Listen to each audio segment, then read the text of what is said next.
Hello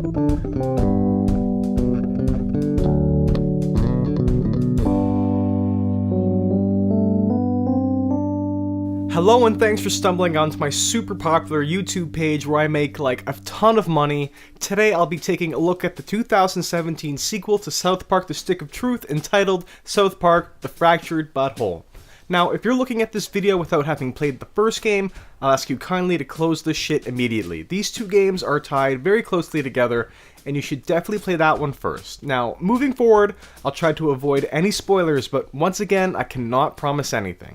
So, I like to start these reviews with a little bit of information some of you may or may not know about the game, or maybe you do. In that case, I'm sorry for wasting your time. Anyway, the previous entry, The Stick of Truth, was developed by the excellent Obsidian Entertainment, but this time around it was all developed in-house by Ubisoft, and by Ubisoft I mean Ubisoft San Francisco primarily.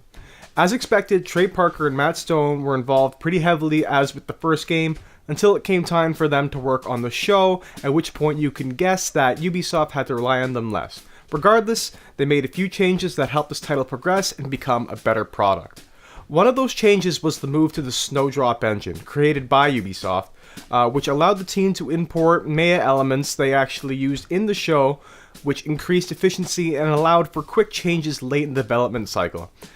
Just like the show. All very neat stuff. The Division actually was the first game to use this engine, and that's also pretty neat. Moving on to the actual game itself, if you've played The Stick of Truth, and let's be honest, if you've made it this far, you certainly have, this game will feel familiar. Like the previous title, it feels like you're playing an episode of South Park, and it's in that vein of thinking that some people do not like these games. They're sort of a cross between the two. An interactive episode focusing more on story rather than gameplay. So, as a consumer of Fractured Butthole, how you weigh your value of gameplay to story will decide how you like it in the end. I had to throw a joke in there, come on. So I'll take you through my experience of my playthrough. The game gets a good start by taking place one day after the events of Stick of Truth, so the ball gets rolling pretty fast, but I was hoping to see and do more in and around the town. The overworld is super similar to the first game, and this forced a sense of monotony that made the game feel tired. This prevented me from playing the game early on because there was this feeling of been there, done that, and I'm sure this halted some other players as well. This being an example of how gameplay definitely needed to improve. I pressed on. As the story progressed, I was more involved, but a small part of me just kind of wanted to watch the cutscenes. But the battle system is certainly an improvement. More of a Final Fantasy Tactics Advance Wars approach, which works well, definitely better than the first game. I found myself really trying out different squad combinations and seeing how well I could kick ass by stringing moves together. And this is where it most felt like a game. I'd love to see even more variety next time around. I mean, they have to make a trilogy now, right? On the outside of these battles, there was environmental puzzles, which are up a slight notch from the last game. You have specific abilities that utilize your squad mates to get around certain obstacles, and every once in a while, the game will make it more complex by making you use some of your fart abilities, which control time. I know it sounds ridiculous, but it does add a new layer to these puzzles and is a welcome addition. For all these micro improvements, it was really the story that pushed me through to the end, because it was the epitome of epicness in any South Park story I've seen thus far. It all seemed pretty run-of-the-mill up until a certain point, and I can't really say when because I definitely spoil it.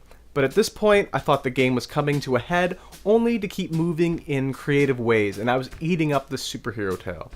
Stone and Parker have a way of taking the trite and innocent and making it seem larger than life, and at the end of it all, I had so many questions, and I wanted to see where it would go from there. Fractured Butthole is a case of so close yet so far. Not necessarily doing enough to make it insanely joyful to play, but also doing enough to prove that a video game adaptation of the show is just as worthy as a TV series. It's on that note I'll say that at the end of the day, the gameplay didn't move forward enough for me to warrant any sort of high praise over the previous title. Ending with that, South Park: The Fractured Butthole gets 6.5 out of 10. Cheers, people. About the game, blah blah blah. Gameplay. This mantra has been set. Oh, shit. Hello and thanks for stopping on my page. And it's in this 4 cents. Nah, shit. Blah blah. Fuck.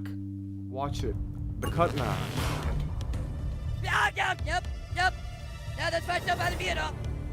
Hit him again.